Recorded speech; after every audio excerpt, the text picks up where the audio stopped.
ഇന്ന് ഞാൻ എൻ്റെ കോഫി കുടിച്ചു, നിങ്ങൾ കഴിച്ചോ? ഈ കോഫിക്ക് നിങ്ങളുടെ ഹൃദയ ആരോഗ്യവുമായിട്ടൊരു ഡയറക്റ്റ് ബന്ധമുണ്ടെന്ന് നിങ്ങൾക്ക് വിശ്വാസമാവുമോ?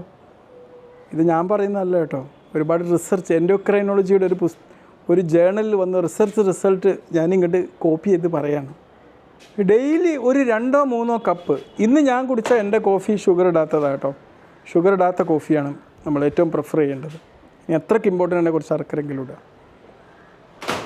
കഴിക്കുകയാണെങ്കിൽ നമ്മളെ കാർഡിയോ മെറ്റബോളിക് ഹെൽത്ത് സംരക്ഷിക്കാൻ അത് കാരണമാകുമെന്നാണ് പറയുന്നത്.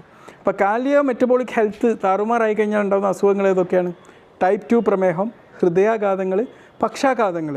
അപ്പോൾ ഇതൊക്കെ വരുന്നത് തടയാൻ നമ്മളൊരു 2-3 കപ്പ് കോഫി കുടിക്കുകയാണെങ്കിൽ ചെറിയൊരു ഇമ്പാക്റ്റ് അതുണ്ടാക്കും. 37 വയസ്സിനും 73 വയസ്സിനും ഇടയിലുള്ള 5 ലക്ഷം ആൾക്കാരിൽ നടത്തിയ ഒരു സ്റ്റഡി റിപ്പോർട്ടാണിത് കേട്ടോ. പക്ഷേ ഒരു മോഡറേഷൻ വേണം. 200 to 300 mg കോഫി വരെ മാത്രമേ